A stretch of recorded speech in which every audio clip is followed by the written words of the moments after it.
안녕하십니까? 교과 공부 시간입니다. 문답식으로 풀어보는 교과 공부. 오늘은 제 5가가 되겠지요. 오늘 제목은 갈릴리 호수의 이적들이라는 제목을 가지고 공부를 해보겠습니다. 먼저 갈릴리 호수를 한번 점검해 보겠습니다.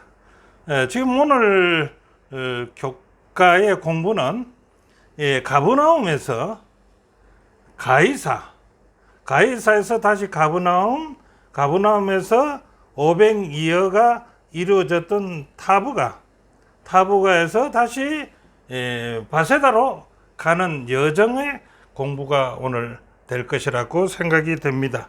자, 갈릴리 호수는요, 여기 서에서부터요, 동해까지가 가장 긴 거리가 13m. 그 다음에 남에서 북까지 그 길이가 남북 길이가 21m. 그렇게 된다고 보면 되겠고요. 그 다음에 가버나움에서 출발해서 가이사까지 가는 거는 약 한 10km 정도. 이때 갈 수 있는 거리를 갖다가 편서풍이 분다면은 모르겠습니다만 편서풍이 분다면은 여기까지 가는데 가이사까지 가는데 10km 같으면 한 2시간 정도면 갈 수가 있다라고 봐집니다. 그러나 가버나움에서 거라사까지 가는 거리가 10km이기 때문에 여기서 노를 저어 간다면은 상당한 시간이 걸릴 거라고 이렇게 봅니다. 이렇게 계산하시고요. 여기는 남이고 여기는 북이고 여기는 서고 여기는 동이고 라는 것을 이제 갈릴리 호수의 생김새를 보시면서 오늘 공부를 들어가 보겠습니다. 자, 이번 주 공부는요, 예수님이 누구신지 보여주는 중요한 특징들을 공부할 것인데요. 그것이 첫째가 폭풍을 잠잠케 하신 예수님입니다. 그 다음에 우리 두 번째가요, 귀신 들린 자를 고치신 예수님입니다. 세 번째는요, 예수님의 옷만 만지도 병이 낫겠다는 그 여인의 병이 나은 것을 공부할 것이고요. 네 번째는 죽은 소녀를 살리시는 예수님. 다섯 번째는 제자들을 전도하라고 파송하시는 예수님이에요. 여섯 번째는 떡 5개와 물고기 2마리로 5,000명을 먹이시는 예수님을 볼 것이고요. 마지막에는 물리를 걷는 놀라운 능력을 보여주신 예수님을 공부할 것입니다. 자, 이렇게 공부하고 나서 그 제자들에게는 그분이 진정 하나님의 아들이심을 확인시켜주는 사항까지 이루어졌다라고 공부를 대충 정리를 하면 그렇다고 봅니다. 자, 오늘 기억절은요, 허락하지 아니하시고요, 그에게 이르시되 집으로 돌아가 주께서 내게 어떻게 큰 일을 행하사 너를 불쌍히 여기신 것을 내 가족에게 알리라 하시니라. 이 말씀은요, 예수님께서 선교에는 어느 누구를 막론하고 선교에 참여할 수 있다는 것을 보여주는 기억질이 아닌가 생각합니다. 자, 첫째 날 폭풍을 잠잠케 하심이라 라는 제목입니다. 마가복음 4장 35절부터 41절에 공부할 것인데 그게 무슨 일이 일어나는가, 이를 통해서 예수님에 대한 제자들의 반응은 어떠한가라고 이제 볼 것입니다. 그래서 마가복음 4장 35절을 공부로 들어가기 전에요, 마가복음 4장의 시작에서 한번 무슨 일이 있었습니까? 예수님은요, 바닷가에서 모인 군중을 가르치기 위해서 배에 올라서 그 군중들을 가르친 그 기록이 나옵니다. 그 이후에 일어난 일이 되겠죠. 온종일 이때 가르치니까 어떻게 합니까? 예수님이 피곤하시겠지요. 그래서 하루가 마친 후에 제자들을 갖다 예수님을 모시고 배를 타고 호수를 건너가자, 갈릴리 호수를 질러서 건너가자라고 했습니다. 이때 간 곳이 우리가 앞에서 본 것이 여기서 출발해서 그라사까지 가자는 것이었습니다. 자, 그렇다면은요, 이 가는 과정에서 일어난 일을 여기에 우리가 볼 수 있는데요. 성경 본문을 다 하려면은 시간이 걸리니까 그 본문을 줄여서 이렇게 만들었습니다. 그 온종일 가르치고 하루가 마친 후에 제자들은 예수님을 모시고 호수를 건너갑니다.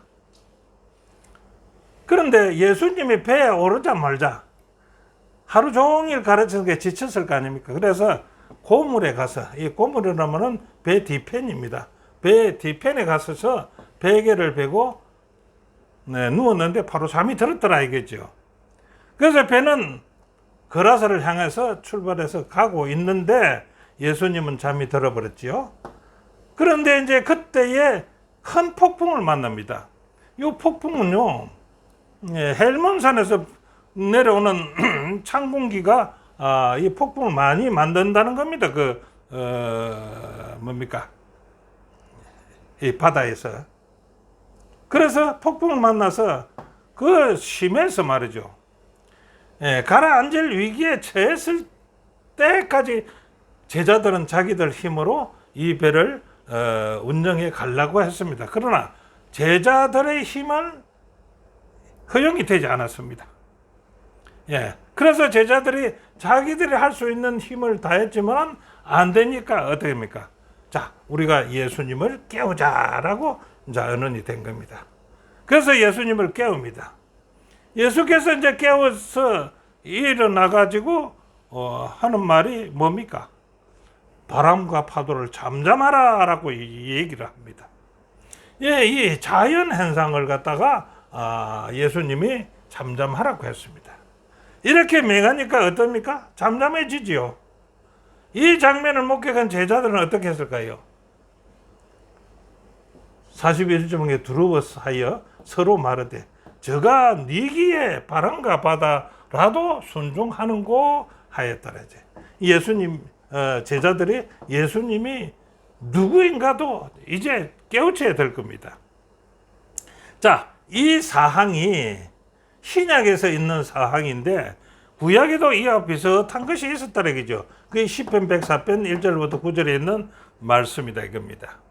그런데 여기서도 시편 104편 1절부터 9절을 다 기록할 수가 없으니까 추려서 해본다면은 여기에 기록된 폭풍을 잠잠하게 하시는 여호와, 구약에서는 여호와, 여기에서는 예수님의 공통적인 특징은 무엇인지 한번 알아보겠다 이겁니다. 그래서 시편에 나오는 이 104편 1절부터 9절에는 어떤 것이 나오냐? 첫째로 신성한 능력이 나타나신다.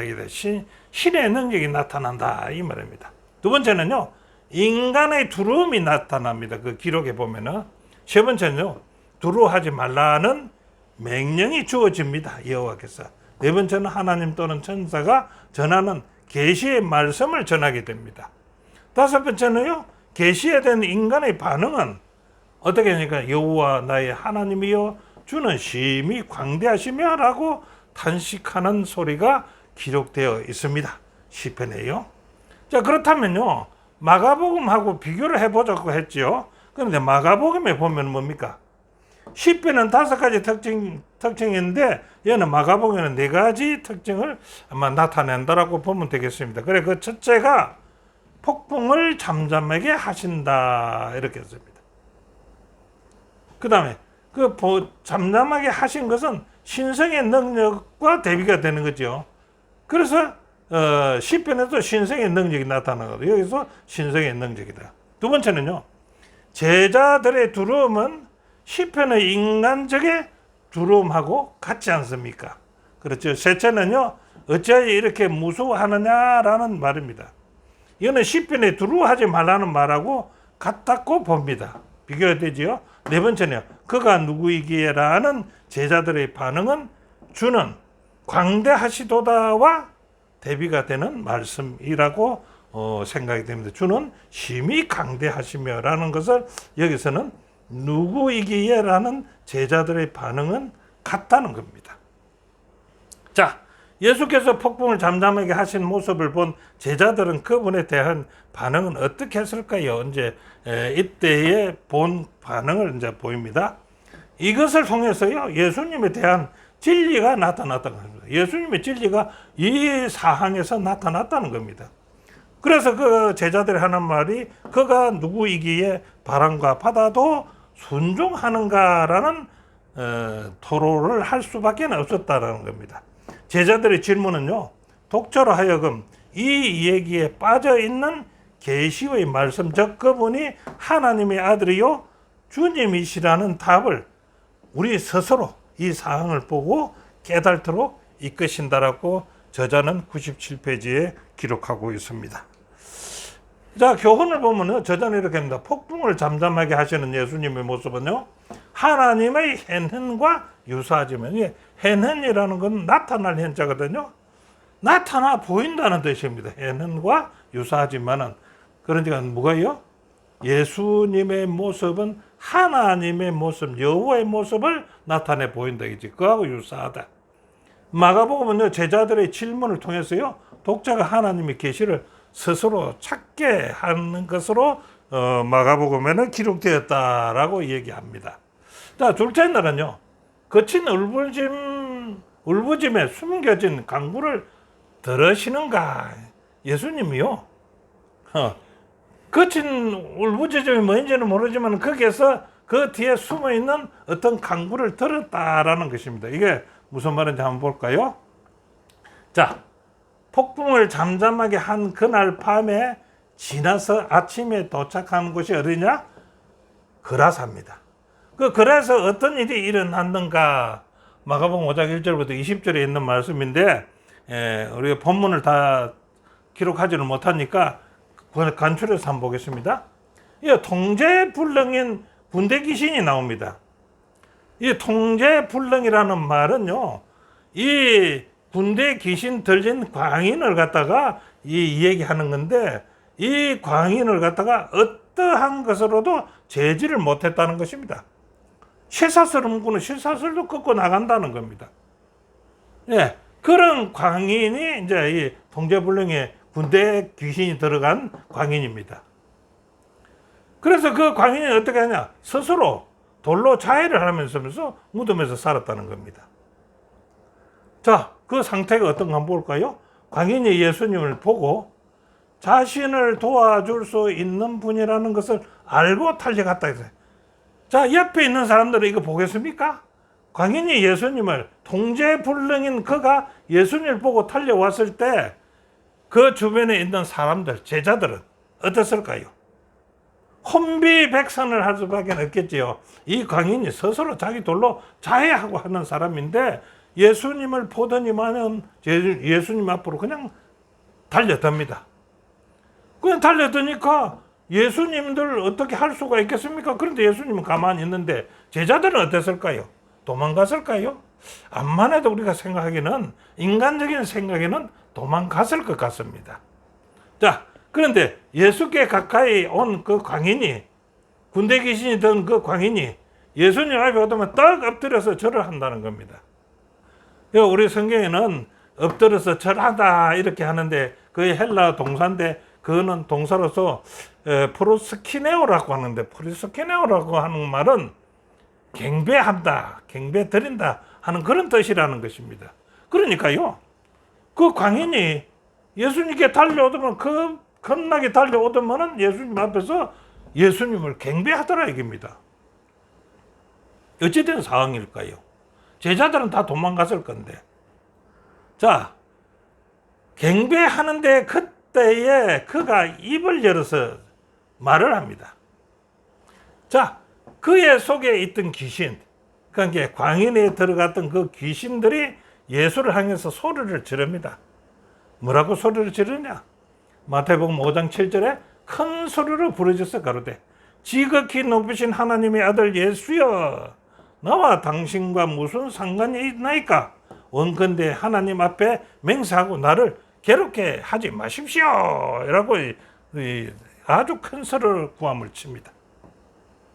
근데 그 소리 뒤에 그러니까 이 광인은요, 예수님이 누구신지 압니다. 높으신 하나님의 아들이라는 거 압니다. 그래서 이렇게 소리치는니다.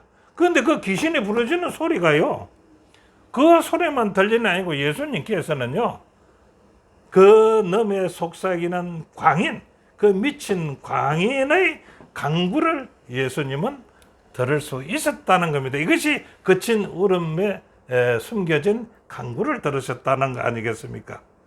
자, 그래서 이 귀신이 부르짖죠. 지극히 높으신 하나님의 아들 예수여 나와 당신이 무슨 상관이 있나이까? 근데 하나님 앞에 맹세하고 나를 괴롭게 하지 마십시오 라고 했는데 예수님이 어떻게 했을까요? 그 사람한테 나오라 했겠죠. 듣지는 못했으면 귀신이 그러면 내가 나가고 어떻게 하겠습니까? 그래서 그 옆에 돼지떼가 있었는데 돼지떼에게 들어가게 해달라고 요청을 하는 것입니다. 예수님한테요. 그 예수님이 그걸 허락을 해버립니다. 자, 허락을 하니까 어떤 현상이 일어납니까?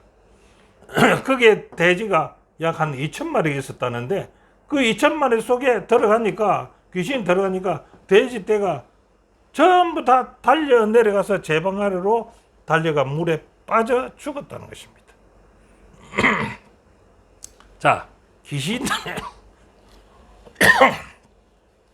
귀신들의 간청입니다. 귀신들 그러면 지극히 높으신 하나님 아들 예수여 나를 괴롭게 마옵소서. 귀신들은 이렇게 간청합니다. 자, 그래서 2,000마리나 되는 그 돼지 떼가 어떻게 됐습니까? 전부 다 죽었거든요. 이 소리를 들은 그 지방의 백성들은 어떻게 할까요? 이거 와서 보니까 그러한 현상인데 그 귀신이 멀쩡하게 이제 나서 있으니까 이 예수를 갖다가 어떻게 하지는 못하고 이제 이렇게 합니다. 그 지방민의 간청인데 가청인데 돼 있네요. 간청하기를 뭐라고 말하냐 그러면 예수에게 이 지방에서 떠나달라고 간청하는 겁니다.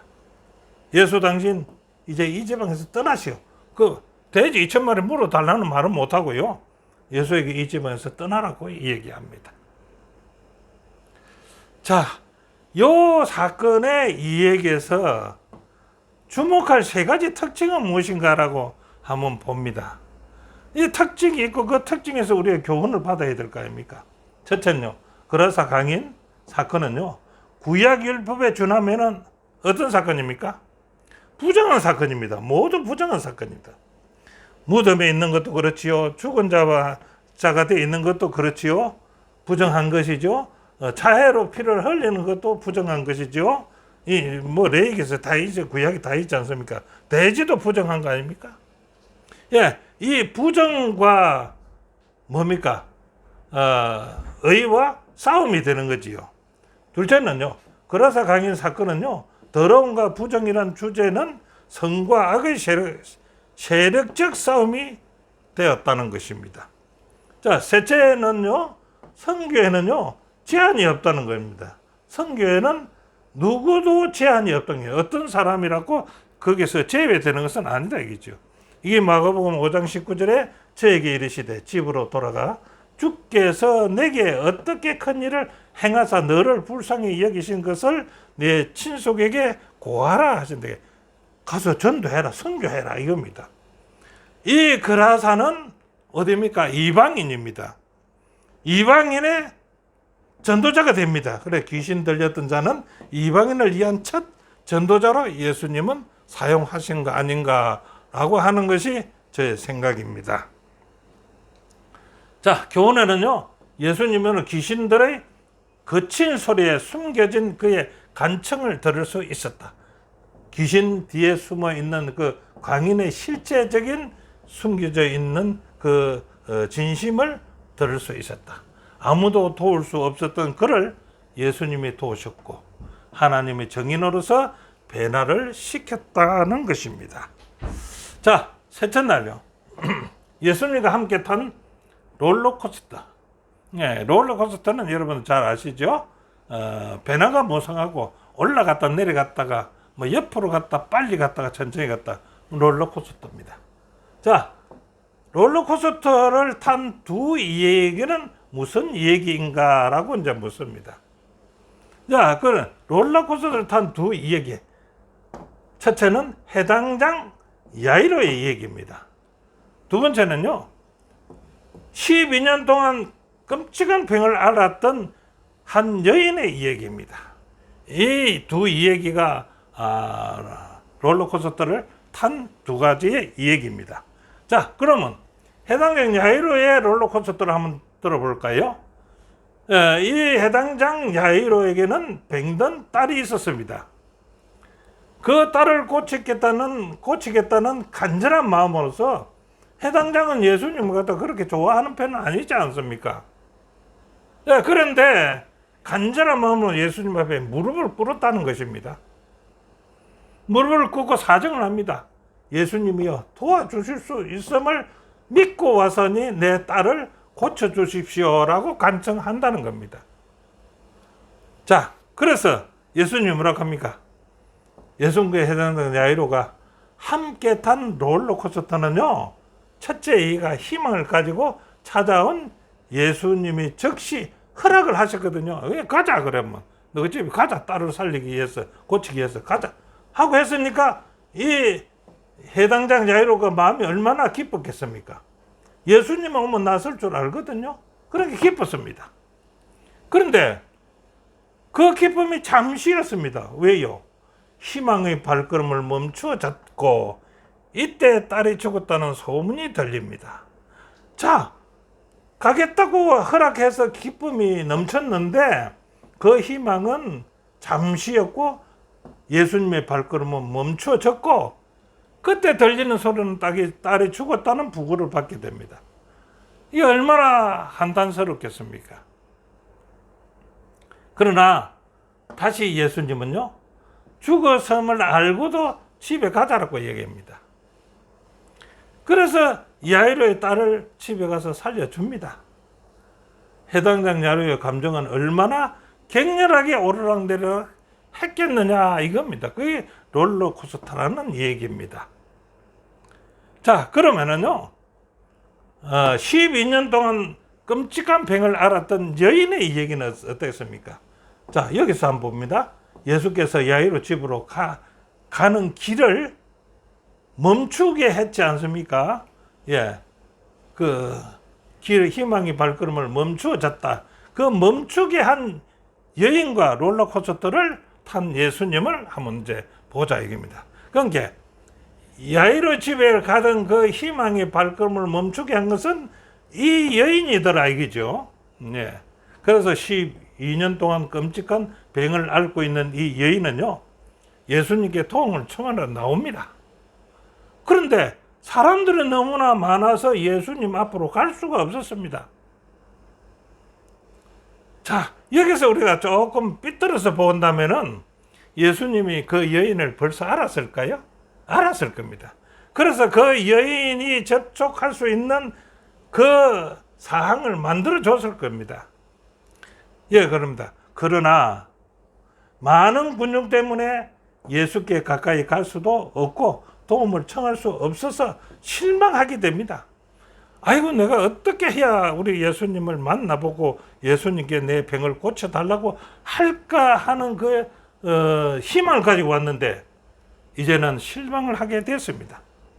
그러나 예수님은 그 여인이 가까이 갈 수 있는, 접촉할 수 있는 가까운 길을 열어준 겁니다. 그래서 여인은 예수님의 옷자락만 만져도 병이 나을 것을 믿고 있는 것 터에 보니까 예수님이 가까이 왔습니다. 그래서 그 옷자락을 만졌던 겁니다. 예. 뒤로 돌아가서 그분의 옷을 만지고 즉시 온전해진 것을 그 여인은 느꼈습니다. 얼마나 기쁘겠습니까? 기쁨에 찬 여인 앞에 예수님이요, 가던 길을 딱 멈추고 섭니다. 자, 여기 가던 걸음을 멈추어 서버립니다. 그러면서 예수님 하는 말에 누가 내 옷을 손에 댔어? 라고 말을 합니다. 그 말을 들은 이 12년 된 여인은 얼마나 놀랐겠습니까? 큰 꾸지람을 들을 것이라는 그러한 생각을 가졌지 않겠습니까? 그래 물으시니까 어떻게 합니까? 그렇게 아팠던 여인이 한순간에 건강해졌지만 그녀는 자신이 한 일 때문에 예수님께 화를 내실까 두려워했다는 겁니다. 자, 이 상황을 볼 때 여인의 감정은 격렬하게 오르락내리락 한 것 아니냐, 롤러코스터를 탄 것 아니냐 이 말입니다. 그래서 이 두 사건이 롤러코스터를 타는 것과 같았다 이겁니다. 그렇다면 우리의 삶은 어떨까요? 때로 오르락내리락 하는 것 같지요? 그 결과는요, 우리의 생활, 삶이 오르락내리락 할지라도 그 결과는 주님의 일이라는 겁니다. 그 예가 12년 헬일종의 여인 해당장 야이로의 사건을 우리는 여기서 볼 수가 있다는 것입니다. 자, 그럼 교훈은요, 야이로와 한 여인은 대조적인 인물이지만은요, 믿음으로 놀라운 이적을 경험한 사람들입니다. 이 일은 그분이 누구신지를 말해주며 그 사실을 숨길 수 없음을 가르쳐주는 사건이다라고 저자는 말하고 있습니다. 자, 넷째 날요, 배척과 영접입니다. 이 배척과 영접은 순서가 조금 이제 좀 이상해지는데요. 성경에 기록된 대로 해봅시다. 마가복음 6장 1절부터 6절입니다. 그 1절부터 6절까지를 보면은요, 예수님이 고향에서 왜 배척당했을까? 그 이유는 무엇인가라고 묻는 거예요.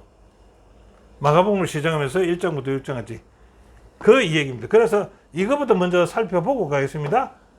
왜 고향에서 예수님이 배척한 그들의 이유는 무엇일까요?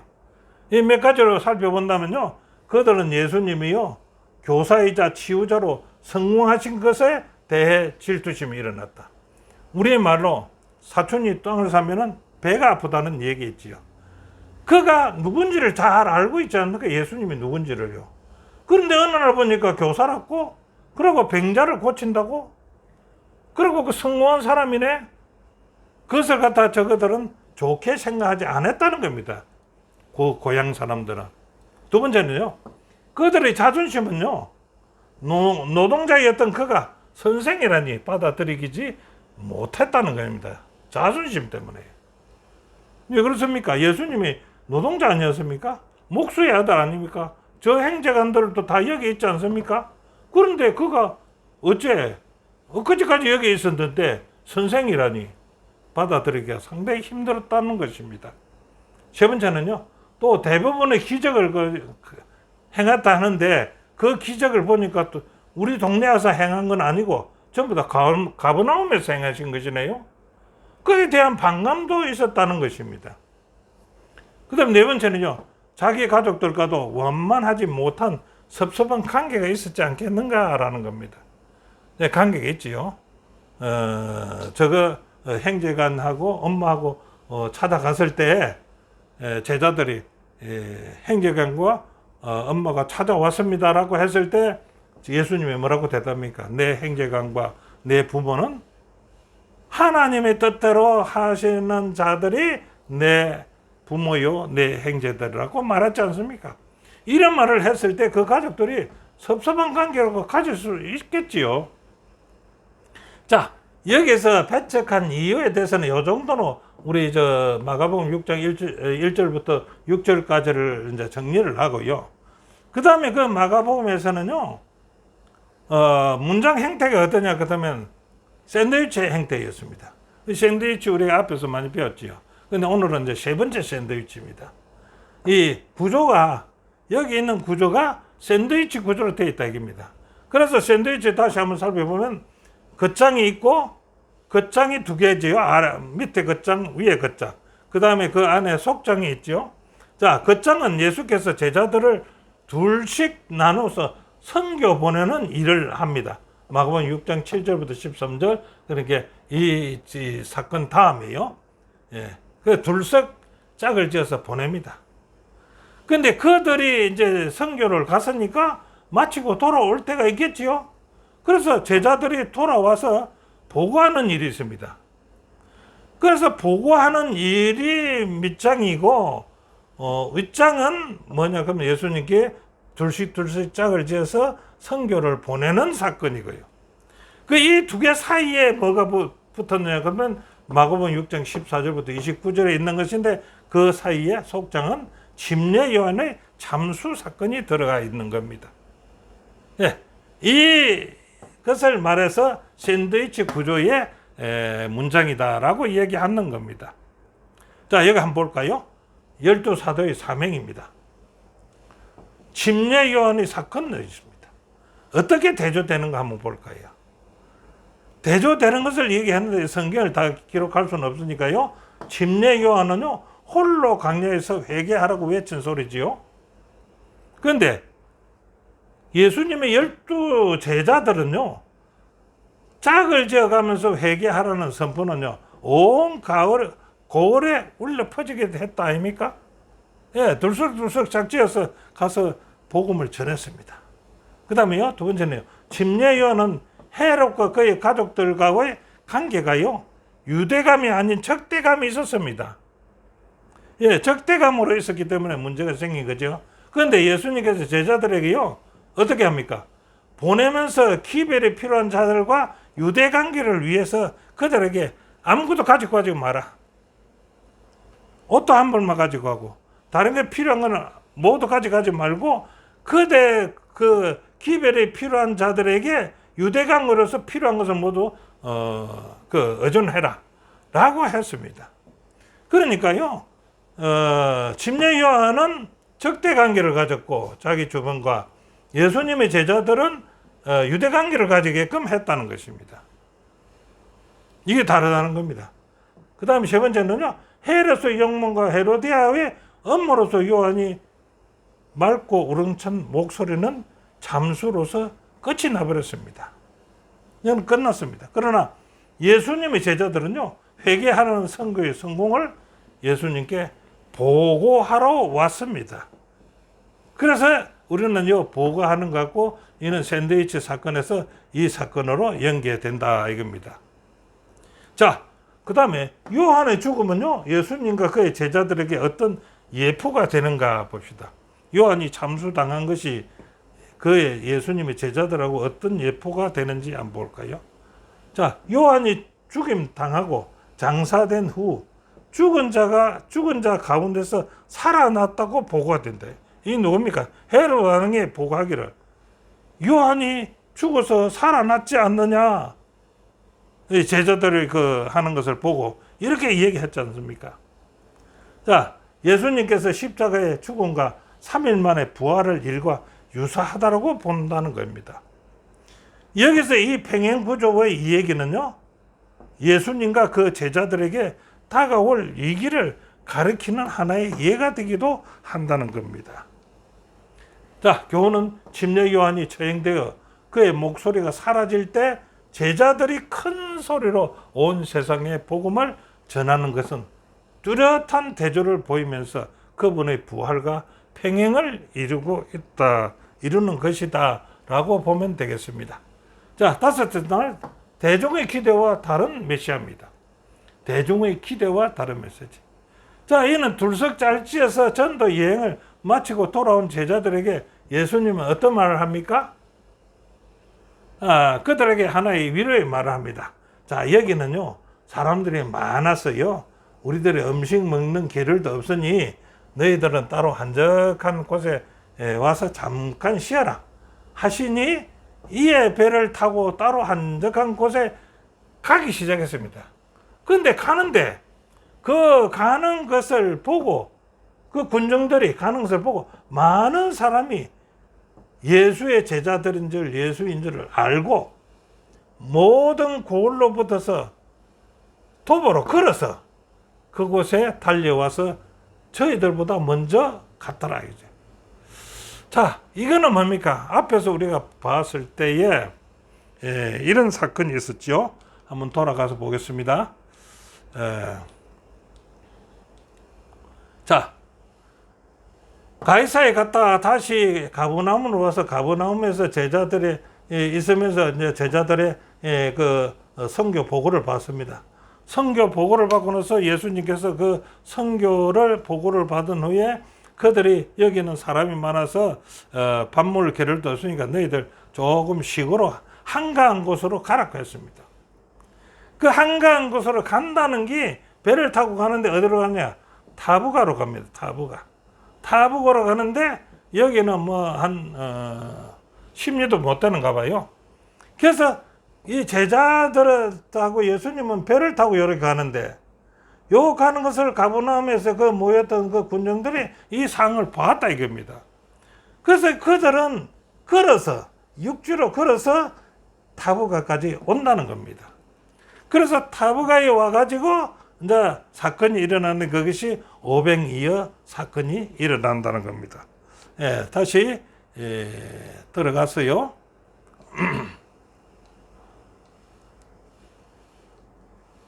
예, 그래서 보고를 다 마치고 평원에 있는 타부가로 가게 됩니다. 그래서 이제 좀 쉬려고 가는데 쉬지 못하게 군중들이 이것을 알고 글로 육지로 걸어왔다는 겁니다. 따라왔다는 겁니다. 그래서 예수님보다 저희들보다 먼저 그곳에 도착했어요. 여기에. 그게 많은 군중들을 본 예수님의 반응과 어떤 이적이 일어나는가 이제 한번 보겠습니다. 그 이제 쉬러 왔으니까 예수님이 우리는 그러면 쉴 테니까 좀 군중들 다 헤쳐 가세요. 그랬을까요? 예수님은 그럴 수가 없지요. 그래서 예수께서는 그들이 목자 없는 양과 같음을 보시고 온종일 그들을 가르쳤다는 겁니다. 그래 거기 타부가 와서도 예수님은 그 군중들을 가르쳤습니다. 예, 밥물 겨를도 없이 쉬러 간다고 온 것이 이렇게 된 겁니다. 근데 하루 종일 가르치다 보니까 저녁이 됐거든요. 그러면 이제 그 군중들이 배가 고플 거 아닙니까? 그 이제 예수님이 제자들이 그럽니다. 이 무리들을 보내서 음식을 먹게 합시다라고 했습니다. 그러니까 예수님이 엉뚱당도 얘기합니다. 예수님이 너희가 먹을 것을 주라. 그 지금 몇 명이나 모였다는 거예요? 한 5천 명 정도 모였던 거예요. 5천 명만 모였겠습니까? 장정만 5천 명이니까 남자, 여자, 아이들 다 하면 얼마나 많겠습니까? 자, 그러니까 제자들이 어떻게 반응합니까? 이 반응이 나올 수밖에 없죠. 여짜오되 우리가 가서 200데나리온의 떡을 사다가 먹여야 될 건데 200데나리온을 살 데가 어디 있습니까? 라고 얘기하는 겁니다. 그러니까 예수님이 또 이렇게 얘기합니다. 그러면 너에게 먹을 게 있는 거 한번 찾아봐라. 찾아보니까 어떠십니까? 보리떡 5개와 물고기 2마리가 있다라고 해서 예수님한테 보고를 합니다. 그러면 그거 가져오라 이게요. 그거 가져오라 해놓고 제자들에게 이렇게 말합니다. 모든 사람을 때를 지어서 50명, 100명에서 이렇게 줄에 앉히라 이게. 그러면서 이제 그 떡을 가져온 것으로 하늘을 우러러 축사를 합니다. 축사하고 나서 떡과 생선을 나누어 주니까 어떻게 했어요? 다 먹습니다. 끝이 안 납니다. 5천 명이 배불리 먹고도 남은 것이 12바구니가 남았다는 이것이 500이후의 사건이 일어났던 것입니다. 자, 그러면 먹고 잘 지냈으니까 얼마나 좋겠습니까?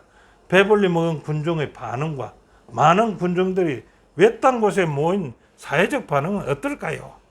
이 문제가 일어나는 거지요. 자, 첫째, 배불리 먹은 자들의 반응은 뭘까요? 그 사람들이 예수께서 행하신 이 표적을 보고요, 말하되 이는 참으로 세상에 오실 그 선지자가 아니냐 하더라. 그러므로 예수께서 그들이 와서 자기를 억지로 붙들어 임금을 사부르는 줄 아시고 다시 혼자 산으로 떠나 가버리더라 하는 얘기입니다. 두 번째는 사회적 문제가 일어날 거 아닙니까? 사회적 문제가. 왜냐 그러면 그 많은 사람들이 한 자리에 모였으면 이는 분명히 어떤 사건이 일어날 수가 있다라는 얘기죠. 그래서 예를 들면 이렇게 합니다. 바울과 천부장이 대화에 나오는 것인데 그 천부장이 그러면 네가 이전에 소요를 일으켰던 자객 4,000명을 거느리고 광야로 갔던 애굽인이 너냐라고 했습니다. 그러니까 소요가 한번 일어났던 겁니다. 이때에 애굽인이 사람을 많이 거느리고 다니면서 소요를 일으킨 때가 있었다는 겁니다. 그런데 그때에 일으킨 게 바로 너냐라고 이 천부장이 묻는 겁니다. 아니죠. 바울은 아니었습니다. 그때에 애굽인이 그렇게 했다는 것입니다. 자, 또 다른 이적은요. 자, 이 사건이 있은 이후에 배를 타고 이동하는 가운데서 예수님은 배를 이동시키고 예수님은 그 뒤처리를 하고 그 다음에 산에 갔지 않습니까? 어디입니까? 혼자 산으로 떠나가시더라. 혼자 산에 가서 기도를 하고 이제 해가 저물어 어두워졌는데 제자들만 배를 타고 바다를 건너갑니다. 이때에 풍랑이 또 다시 붑니다. 뭐 그렇게 심한 풍랑은 아닌 것 같은데 풍랑이 불어서 있는 그 가운데 어느 귀신인지 무엇인지 물 위로 걸어오는 사람의 모습을 봅니다. 그런데 그것이 가깝게 오다 보니까 누굽니까? 예수님이었습니다. 그래 그 제자들이 예수님이 물 위를 걸어오는 그것을 보고서 당신이 세상의 참 주인이심을 보여주셨다라고 교과 75페이지는 기록하고 있습니다.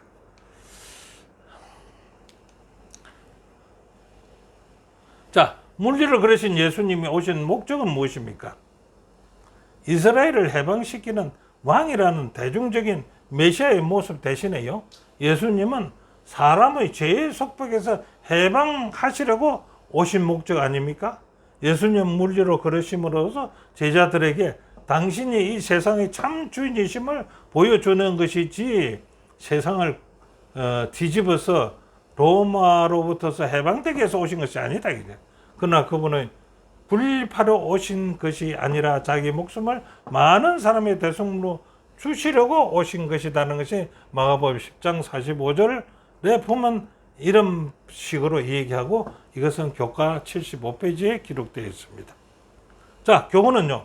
그분은 로마에게서 해방시키시는 왕이 아닌 죄의 속박에서 해방시키고 건지시는 분이시다. 이적을 행하며 자연을 다스리시는 그분은요, 자신을 십자가에 못 박는 데까지 죽기까지 했던 것입니다. 자, 결론을 한번 살펴보면요, 우리는요, 그분을 믿고 기다릴 때 놀라운 이적들을 보게 될 것입니다. 우리에게 주는 교훈입니다. 갈릴리에서 행하신 이적들은요, 그분이 누구인지를 잘 우리에게 보여주는 사건입니다. 마가복음은요, 제자들의 질문을 통해서 우리가 스스로 하나님의 계시를 찾도록 이끄는 것이 오늘 교과의 목적이라고 얘기하면서 결론을 맺습니다. 자, 오늘 교과의 공부는 여기까지입니다. 함께 공부해 주신 여러분 대단히 감사합니다. 다음 주에 다시 뵙겠습니다.